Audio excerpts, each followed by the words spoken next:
Olá pessoal, sou o professor Rogermo, sou professor de História e sejam bem-vindos à nossa primeira aula de História do Ensino Fundamental, nono ano, com o tema Primeira República ou a República Velha. E nessa aula nós iremos trazer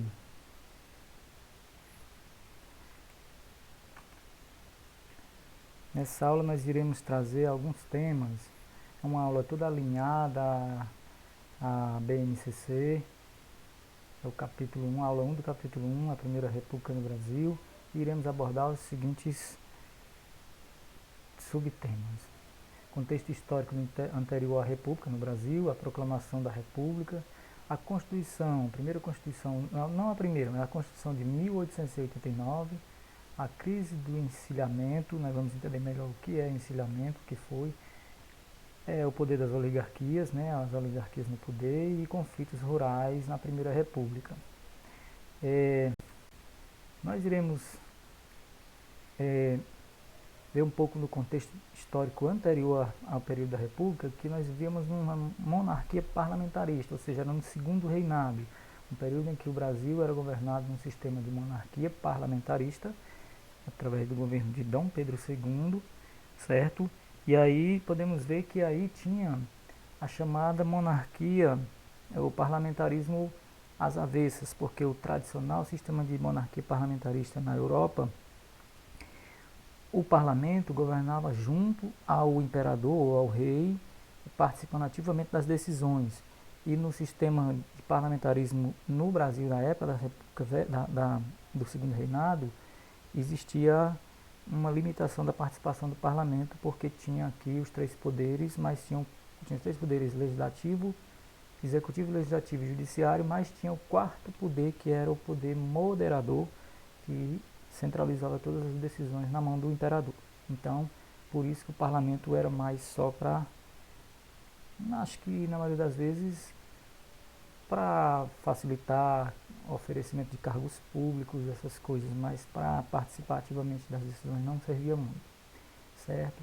Então, nesse sistema de parlamento ou de império no segundo reinado, o Dom Pedro II já tinha muitas dificuldades, tanto com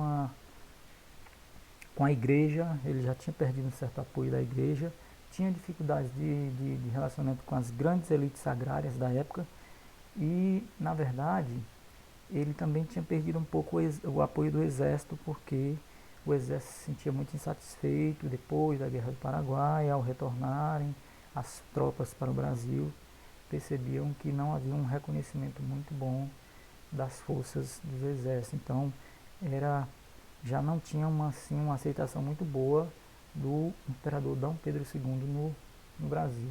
Naturalmente, existia também já uma classe urbana crescente, uma classe média urbana muito atuante na política e que já contestava bastante esse sistema de monarquia no Brasil e acabava aí, de certa forma, interferindo. Dom Pedro II começou a se desgastar também a partir das leis abolicionistas que foram sendo aprovadas e, naturalmente, as grandes latifundiários e grandes proprietários, grandes cafeicultores da época necessitavam muito do serviço escravo e tinham uma certa mágoa por conta das leis abolicionistas que vinham sendo aprovadas por Dom Pedro aqui no Brasil. Então já existia assim um sonho do fim do sistema de monarquia, desse império, e já se discutia bastante a possibilidade de uma república, um implantamento de uma república no Brasil. Então, naturalmente, com isso foi se dando e deu o chamado golpe de Estado, que foi proclamada a República no Brasil em 1889, certo? Então, assim, vamos falar especificamente do capítulo do conteúdo da nossa aula, que é a proclamação da República, a Primeira República, chamada República Velha. Durou em torno de 40 anos, certo? Que vai aí, existia na época três grupos políticos muito fortes, que eram os grupos dos liberais, né? E tinha também o grupo dos conservadores. Existia grupos políticos que pensavam diferente, queriam um Estado liberal, um Estado mais moderno, com participação atuante das classes, mas tinha outros que desejavam um Estado mais tradicional, sem muita participação política de todas as classes, né? E, naturalmente, nesses grupos políticos existiam os principais líderes. Na verdade, Marechal Deodoro da Fonseca foi o líder maior, organizador, coordenador de todo esse golpe de Estado que foi dado para o fim do sistema monarquia no Brasil e instalar uma república. Certo? Ao dar o golpe de Estado, houve a chamada dissolução das assembleias provinciais e as câmaras municipais. Isso é um pouco complicado para vocês compreenderem, mas o que é dissolver? É acabaram com as assembleias provinciais, ou seja, cada estado, hoje chamado estados, eram nessa época chamados de províncias, ou seja, as assembleias eram o quê? Os deputados ali representantes de uma assembleia em cada estado, que na época chamava províncias, e nos municípios, onde hoje chamamos de municípios, era chamado de câmaras. As câmaras tinham os representantes locais, ou seja, era um parlamento estruturado, né? Então, assim, houve também a destituição dos presidentes das províncias, como se fosse hoje tem os governadores, tem o presidente lá, da república lá em Brasília, mas tem os governadores nos estados. Então, eram os chamados presidentes de províncias. Essas províncias, a província do Ceará, de Pernambuco, a de São Paulo, na Bahia. Então, todas essas províncias tinham seus presidentes. Então, foi destituídos. Foram todos, como se chama hoje em dia, exonerados. Eles foram retirados dos seus cargos. Na verdade, a partir toda esses atos de dissolução das assembleias e destituição dos presidentes das províncias, aí foi convocada uma assembleia para o Congresso Nacional Constituinte, ou seja, tinha uma função de elaborar uma constituição para regir todo o Brasil através desse sistema de república. Então, a elaboração da primeira Constituição do Brasil, no sistema republicano, aí vocês precisam entender a diferença que há, falando aqui agora há pouco no sistema de monarquia, aqui foi elaborada a primeira Constituição do Brasil republicano, ou seja, o que é uma Constituição? Um país que tem uma lei máxima para reger todas as suas regras, todas as regras sociais e tudo que envolve a vida de uma nação. Então, será regido agora não mais pelo um rei, sim por uma lei maior chamada Constituição, que hoje em dia todos nós conhecemos. A Constituição brasileira é bem acessível, em qualquer site você encontra a Constituição brasileira bem atualizada. E essa Constituição foi promulgada em 24 de fevereiro de 1891, que é promulgação, é aprovar, e a partir dali ela passa a valer como uma lei para toda a sociedade brasileira.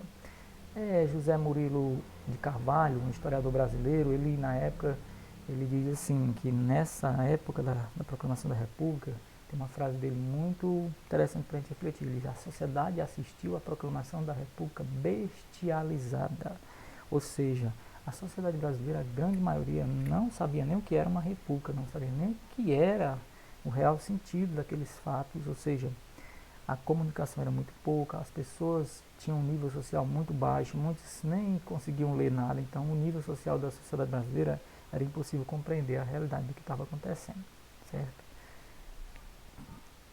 Então, assim, essa Constituição, ela definiu o Brasil como uma república federativa brasileira, presidencialista. República Brasileira, República Federativa Presidencialista. O que isso quer dizer? Que vai funcionar, diz assim, que por exemplo, antes tinha um rei governando o Brasil, não, agora nós temos o quê? Temos que eleger um presidente e esse presidente vai governar baseado numa carta, um conjunto de leis chamado Constituição, certo? Então aí muda, para a sociedade da época era difícil entender isso, mas era bem fácil de compreender que existia agora leis perante a todos, a lei válida para todos, e não privilegiando uns e outros, ou o rei protegendo uns e massacrando outros, oprimindo outros, né? Então aí, A partir da Constituição, deu maior autonomia aos estados, às antigas províncias. Então, os estados agora, a partir daqui, começam a ter maior autonomia. E é organizado esse poder, baseado na Constituição, nos poderes legislativos, no poder executivo, legislativo e judiciário.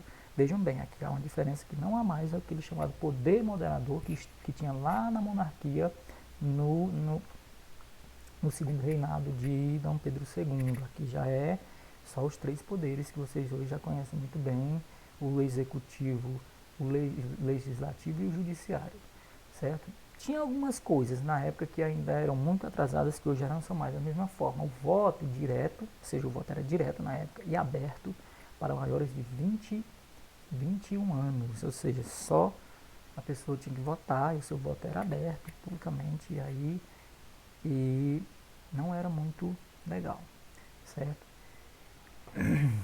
Uma coisa que a gente tem que entender, que também era muito restrito o direito ao voto.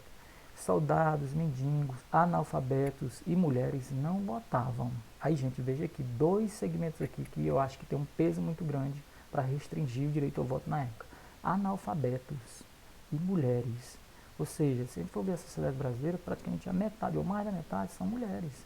E se considerar o analfabetismo lá no início do século XX, era uma coisa absurda. Então, só votava quem sabia ler. Então, poucas pessoas no Brasil tinham direito à escola e poucas pessoas sabiam ler. Então, poucos participavam desse processo de votação. Então, não era um processo muito democrático na época, né? Existiu também nesse período a chamada separação do Estado e a Igreja, ou seja, a Igreja tinha um poder muito forte de interferência nos governos até o segundo reinado ali, e a partir daqui o Estado torna-se independente da atuação da Igreja para tomar suas decisões. Dentro desse contexto do novo sistema republicano, existiu na economia do Brasil alguns momentos meio fortes, que é bom vocês compreenderem também. Aqui eu trago o tema economia e a crise do encilhamento. O que foi o encilhamento, gente? O encilhamento, na verdade, foi o quê? Uma ampliação do volume de moeda, de papel moeda em circulação na época, certo?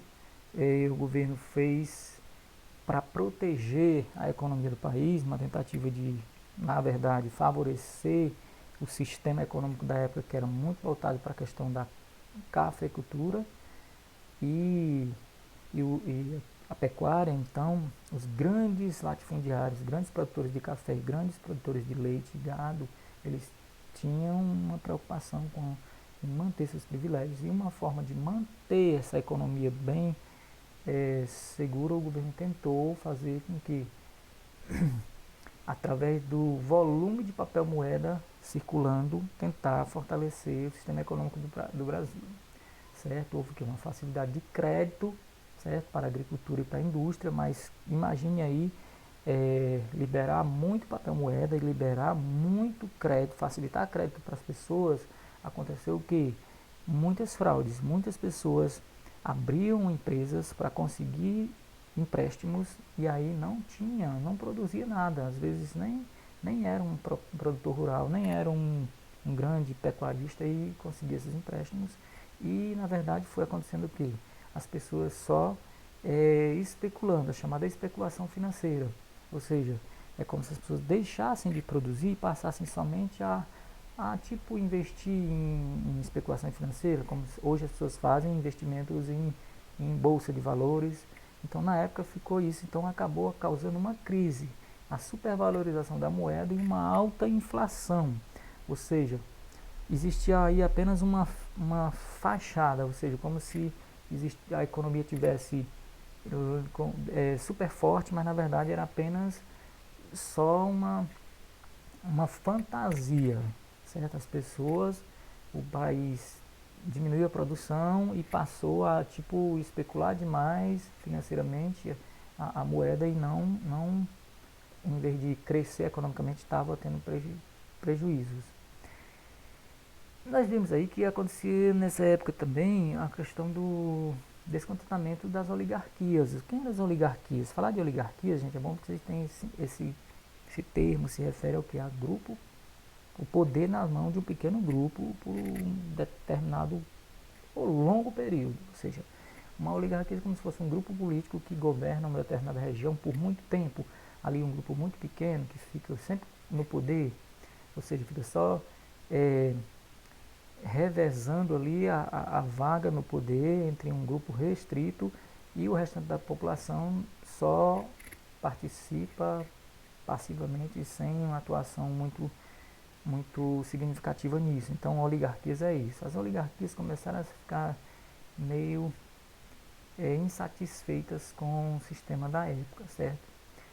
E aí, na verdade, surgiu algumas revoluções. A Revolução Federalista no Sul, lá em Santa Catarina, Paraná, existiu uma, uma revolta lá relacionada a isso, questionando o poder político da época, e também teve a questão da revolta armada nesse mesmo período, em 1893 até 1894, que foi uma revolta da Marinha lá no Rio de Janeiro. Os marinheiros, eles entendiam que o exército estava muito privilegiado, de toda aquela participação na Guerra do Paraguai, um tempo bem recente, anteriormente, e aí a Marinha estava um pouco esquecida. Então os marinheiros começaram a se revoltar, exigindo maior reconhecimento do seu trabalho. Inclusive chegaram a bombardear a cidade do Rio de Janeiro, certo? Gente, então assim, como falamos de oligarquias, aí esse sistema da República, da Primeira República, ou chamada República Velha, houve um poder político centralizado realmente na mão desses grandes proprietários rurais, que eram as oligarquias que se espalharam pelo Brasil inteiro. Ou seja, a chamada política dos governadores, que era uma política baseada na troca de favores, onde tinha o poder central, poder presidente, e os governadores nos estados e os coronéis nos municípios. Então existia uma teia de troca de favores aí, que esses grupos geralmente se perpetuavam no poder por longo tempo, sem dar espaço para outros grupos poderem atuar. Tanto ficou conhecido mais na parte do sul, um período da política café com leite. Traz aqui essa imagem, não está muito legível, mas é possível entender. A política café com leite se refere ao que? Às grandes elites agrárias da região de São Paulo, principalmente no oeste paulista, onde se produziu muito café, e os produtores de gado, a pecuária de Minas Gerais. Minas Gerais e São Paulo, nessa época, eram os estados mais poderosos economicamente. Então, durante toda a República Velha, houve um revezamento do poder, um mandato, 4 anos, era um presidente eleito por São Paulo, com o apoio dos mineiros, e no outro 4 anos, um presidente de Minas Gerais, apoiado pelos paulistas. Então, ficou muito tempo nisso e se configurou como a chamada política café com leite, porque o café se referia aos paulistas e o leite se referia aos mineiros. Na verdade, eram dois estados muito mais ricos e muito poderosos que, na verdade, conseguiam atrair mais parceiros para, na hora de uma eleição, conseguir eleger pessoas. Há quem pense que realmente essa política café com leite existiu. E, na verdade, gente, isso existia, na verdade, como eu falei, o chamado coronelismo. Nesse sistema da época, o coronelismo era um quê? Era como se fosse um cargo no sistema de poder da época, uma pessoa que tinha grande influência lá na sua área, no seu município, no seu distrito onde morava, se fosse um grande proprietário de terra, de grande reconhecimento social ou na sua região, ele recebia o título de coronel, naturalmente. Então, naturalmente, esses coronéis, eles tinham uma atuação na política muito forte. Então, eles eram realmente os representantes do povo nas suas regiões.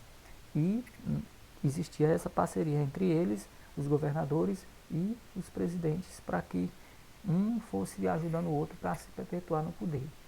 Nesse período existiu na região Nordeste principalmente muito problema, porque as oligarquias eram geralmente, os coronéis eram grandes proprietários de terra e que na maioria das vezes manipulavam as pessoas mais humildes, e as pessoas viviam sob as ordens e sobre as condições oferecidas por eles. Então existiam muitas famílias humildes sertanejas, camponesas, que sofriam muito essa falta de oportunidade, os chamados flagelados da seca no Ceará. Um exemplo, na seca do 15, existe uma política de acolhimento, ou não sei, acho que nem podemos chamar disso, mas existia tantas pessoas flageladas da seca que as pessoas começaram a se dirigir rumo à capital, Fortaleza, para se sobreviver de alguma forma, porque o sertão estava impossível de viver. Então, grandes quantidades de sertanejos migravam para as capitais e nesse acúmulo de pessoas, o governo começou a implantar os chamados campos de concentração para acolher essas pessoas. E, na verdade, dizem que esses campos de concentração tinham outra função, não era somente acolher essas pessoas, mas era retirar da cidade, era limpar a cidade, porque a cidade estava muito cheia de retirantes ou de flagelados. E aí existia uma política da época de juntar todo esse pessoal e colocar em um local só. Então chamavam-se campos de concentração dos flagelados da seca.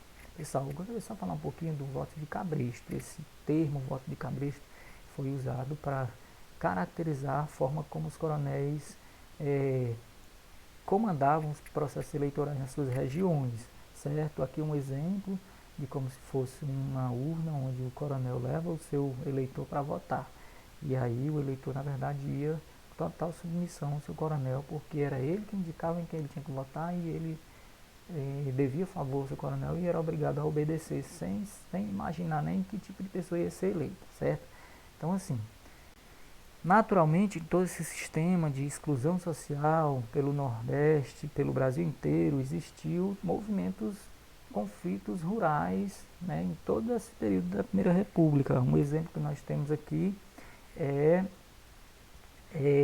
os movimentos messiânicos. Messianismo vem o quê? De Messias. Geralmente era um movimento liderado por pessoas religiosas.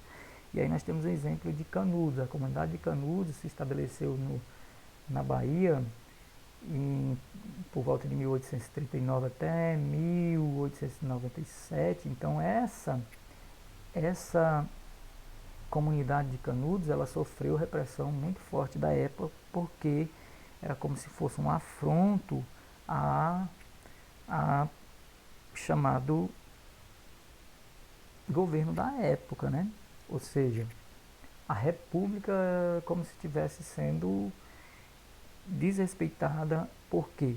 Porque essas pessoas, esses camponeses, a partir de um discurso de fé, da religião, uma pessoa como se fosse um padre ou um enviado de Deus para as pessoas que tinham fé, era uma possibilidade de viver sem se submeter aos poderes de um coronel e viver em comunhão em determinado lugar, conseguindo sobreviver de uma forma mais tranquila. Então temos aí também o contestado, que foi um outro exemplo. Aqui em Canudos tinha como principal líder Antônio Conselheiro. Inclusive Antônio Conselheiro tem as suas origens aqui no Ceará. Acho que ele era de Canidé. E aí, a partir de uns problemas que teve, desilusão, questão de um casamento, então ele se desiludiu um pouco com a região e passou a peregrinar e foi se estabelecer lá na Bahia, onde conseguiu formar a comunidade de Canudos, que chegou a se tornar uma comunidade muito numerosa mesmo, certo? Como se fosse uma pequena cidade. E aí, o contestado foi um outro exemplo de messianismo lá no Paraná, entre Paraná e Santa Catarina, onde um religioso, acho que José de Maria, se não me engano, ele fundou uma comunidade a partir de uma estrada uma linha de ferro que estava sendo construída, e foi quando encerrou a construção dessa ferrovia, muitos operários ficaram a vagar sem ter um destino certo, e através do trabalho desses religiosos lá foi formado também a comunidade. Essa região do Contestado é uma região limite acho que entre Santa Catarina e Paraná, e eles se estabeleceram numa região lá e depois foram expulsos, certo?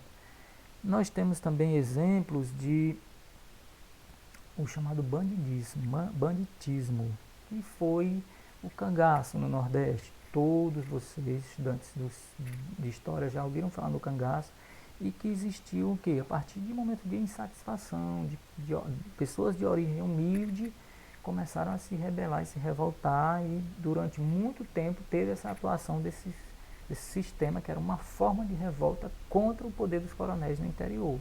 Ou seja, dizem que o principal líder do cangaço, o chamado Lampião, certo?